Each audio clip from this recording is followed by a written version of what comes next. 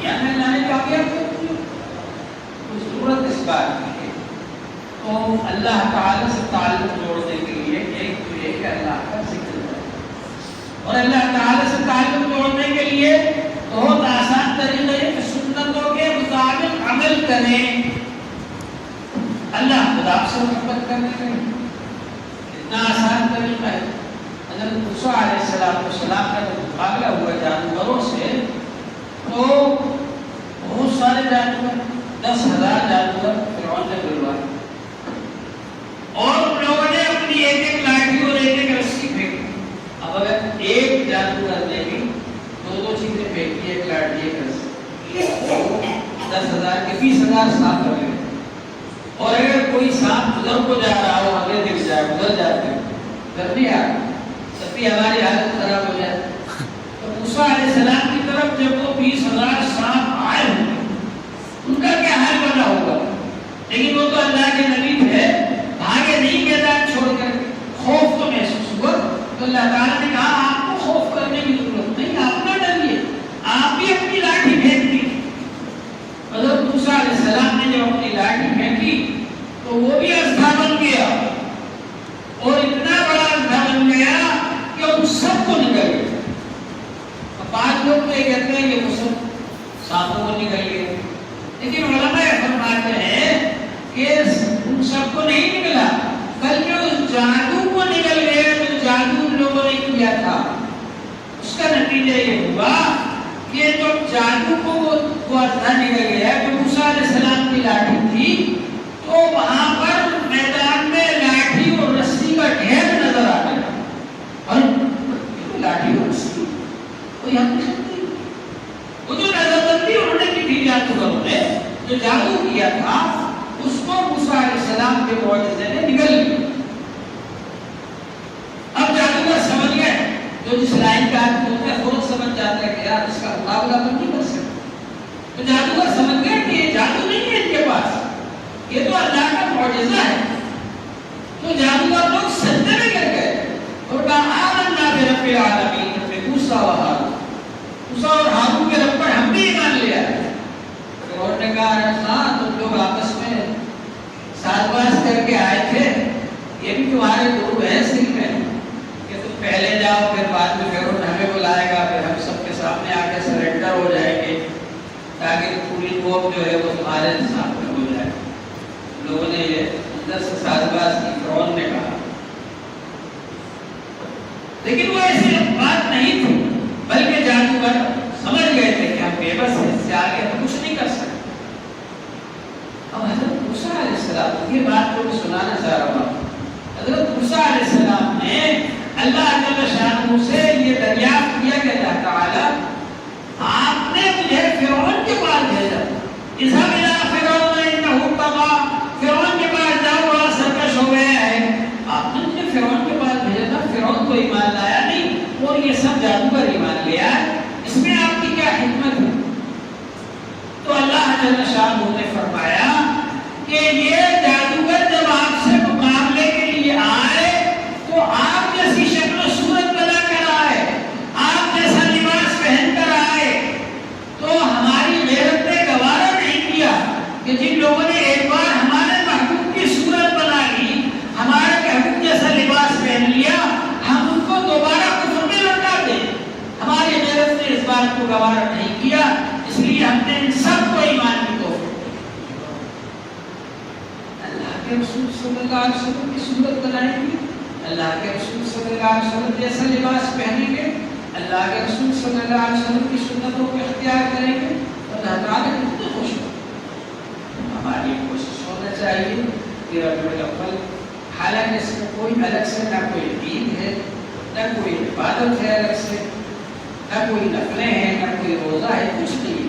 لیکن یہ مہینہ ہر سال آ کر آپ کو یاد دلاتا ہے کہ آپ رسول پاک صلی اللہ علیہ وسلم جس مقصد کو لے کر آئے تھے، جو مشن لے کر آئے تھے، جو دین دے کر کے گئے، اس دین کو آپ نے کیا ہے. حضور پاک صلی اللہ علیہ وسلم جب اس دنیا سے تشریف لے گئے، ولادت کے بارے میں تو اختلاف ہے کہ کس دن پیدائش ہوئی. آپ پکا نہیں کہہ سکتے کہ 12 تاریخ کو ہی ولادت ہوئی، اس لیے کہ یہ تو پکا ہے کہ حضور صلی اللہ علیہ وسلم کی ولادت شریفہ پیر کے دن ہوئی. لیکن جس سال حضور صلی اللہ علیہ وسلم کی پیدائش ہوئی اس سال 12 تاریخ پیر کے دن نہیں تھی. اس لیے علماء نے لکھا ہے کہ زیادہ صحیح بات یہ ہے کہ حضور صلی اللہ علیہ وسلم کی پیدائش 9 تاریخ کو اور وفات 12 تاریخ کو. 12 وفات تو ہوئی نا 12 تاریخ کو. حضور صلی اللہ علیہ وسلم کا جب انتقال ہو گیا، وفات ہو گئی، تو ہم لوگ انداز نہیں کر سکتے. صحابہ کرام کو کتنی محبت تھی کہ آپ کے ایک اشارے پر قربان ہونے کے لیے تیار ہو جاتے. جب وہ میں چلے جاتے، نئی نئی شادی ہوئی، آئے نماز پڑھنے اعلان ہوئے، جہاد کو جاؤ، گھر بھی نہیں گئے، وہیں سے جہاد بھی نہیں چلے. ایک صحابی شادی کرنے کے لیے سامان خریدنے گئے بازار میں، اور اعلان ہوئے جہاد کا. بازار میں اعلان ہو رہا ہے کہ حضور صلی اللہ علیہ وسلم نے فرمایا ہے کہ چلو جہاد میں. حضور کے پاس جمع ہو جاؤ، سب ہتھیار لے کے. وہیں سے شادی کا سامان خریدنے کے بجائے جہاد کا سامان خریدا، وہیں سے آگے جہاد کے لیے. ایسے حضرات ہم لوگ تو بہانے بنا کر کے نماز چھوڑ دیتے ہیں، بہانے بنا کر روزے چھوڑ دیتے ہیں. بہرحال کتنی محبت تھی رسول پاک صلی اللہ علیہ وسلم سے. جب حضور کی وفات ہوئی، حضرت عثمان رضی اللہ عنہ بیٹھے کے بیٹھے ہی رہ گئے. حضرت عمر رضی اللہ عنہ گزرے، سلام کیا، بندی نہیں چلی. انہوں نے جا کر ابو بکر رضی اللہ عنہ سے شکایت کی کہ میں نے عثمان کو سلام کیا، جواب نہیں دیا. انہوں نے تو دونوں آئے، ان سے پوچھا کہ عمر رضی اللہ عنہ نے آپ سے سلام کیا، ہم نے جواب ہی نہیں دیا. کہا مجھے تو پتہ نہیں چلا کب سلام کیا. کہا کہ عمر رضی اللہ عنہ میں آیا تھا، سلام کیا میں نے، آپ نے جواب نہیں دیا. کہا کہ حضور کی وفات کے بعد اتنا مجھے غم ہے کہ مجھے سمجھ میں نہیں آیا، پتہ نہیں چلا آپ کب گزرے اور کب سلام. حضرت عمر رضی اللہ عنہ بے خود ہو گئے، بے خودی کی حالت میں تلوار نکال کر لے آئے. جو کہے گا کہ رسول پاک صلی اللہ علیہ وسلم کی وفات ہو گئی، اس کا سر قلم کر دوں ہے. اس کی ہمت ہے کہ حضرت عمر کے سامنے آئے لے جاتے. حضرت عمر رضی اللہ عنہ آئے، صحابہ کرام کو جمع کیا. عمر رضی اللہ عنہ سے کہا تلوار رکھ دو، بیٹھ جاؤ. اور یہ آیت پاک پڑھی، وما محمد الا رسول قد خلت من قبلہ الرسل افإن مات أو قتل انقلبتم على أعقابكم. محمد صلی اللہ علیہ وسلم رسول ہی تو ہیں، اگر وہ شہید ہو جائیں یا وفات پا جائیں کیا تم لوگ ایڑیوں کے بل پلٹ جاؤ گے دین سے؟ یہ آیت پاک غزوہ احد میں نازل ہوئی جب منافقوں نے خبر مشہور کر دی تھی کہ حضور صلی اللہ علیہ وسلم شہید کر دیے گئے. کافروں نے خبر مشہور کر دی، اس وقت یہ آیت پاک نازل ہوئی تھی.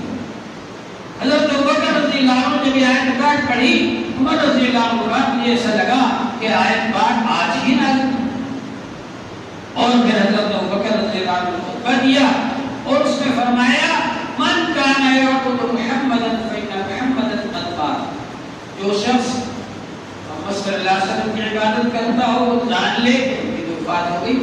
ومن کان یعبد اللہ فإن اللہ حی لا يموت. اور جو اللہ کی عبادت کرتا تھا وہ جان لے کہ اللہ زندہ ہے اور زندہ رہے گا. اور اللہ کے رسول صلی اللہ علیہ وسلم ہمارا تعلق اللہ سے جوڑ کر گئے، اور حضور پاک صلی اللہ علیہ وسلم ہم کو ایک زندہ دین دے کر کے گئے. اس دین کو زندہ رکھنا یہ ہم سب کی ذمہ داری ہے. ابوبکر رضی اللہ عنہ نے اعلان کیا ایبقى الدین وانا حی. کیا یہ ہو سکتا ہے کہ میرے زندہ رہتے ہوئے دین میں ذرا سی بھی کمی آ جائے؟ یہ جذبہ ہمارے اندر ہونا چاہیے کہ ہمارے زندہ رہتے ہوئے دین میں کمی نہ آ جائے. سنتیں ہمارے زندگی میں زندہ ہو، ہمارے گھر میں زندہ ہو، ہمارے سماج میں، ہمارے معاشرے میں، ہماری برادری میں. ہر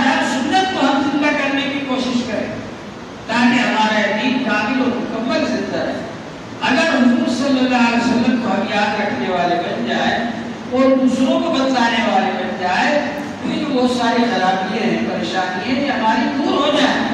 ہمارے پڑوس میں کوئی غیر مسلم رہتا ہے، ہم نے اس کو کبھی نہیں بتلایا کہ حضور صلی اللہ علیہ وسلم کتنے مہربان تھے، کتنی مہربانیاں کرتے تھے، کتنا رحم و کرم کرتے تھے اپنوں کے ساتھ بھی اور غیروں کے ساتھ بھی، دشمنوں کے ساتھ بھی کتنا رحم و کرم کرنے والے تھے، رحمت للعالمین بن کر کے آئے تھے، کبھی نہیں بتلایا۔ تو ظاہر ہے کہ ان کو جو بتلایا وہی کہیں گے۔ تو اس لیے کوشش ہونا چاہیے کہ ہم خود بھی حضور صلی اللہ علیہ وسلم کی سیرت پاک کو معلوم کریں اور دوسروں کو بتلائیں، بلکہ حضور صلی اللہ علیہ وسلم جو ہم کو رحم و کرم سکھا کر گئے، جو اچھے اخلاق سکھا کر گئے، وہ ہم دوسروں کے ساتھ میں برتیں تاکہ وہ لوگ دین کے قریب آئیں۔ صحابہ کرام ایک ساتھ ہی چلے گئے ایک ملک میں، اور جو صحابہ کرام تجارت کرنے کے لیے گئے، ان کو دیکھ کر لوگ مسلمان ہو جاتے، اسلام قبول کر لیتے۔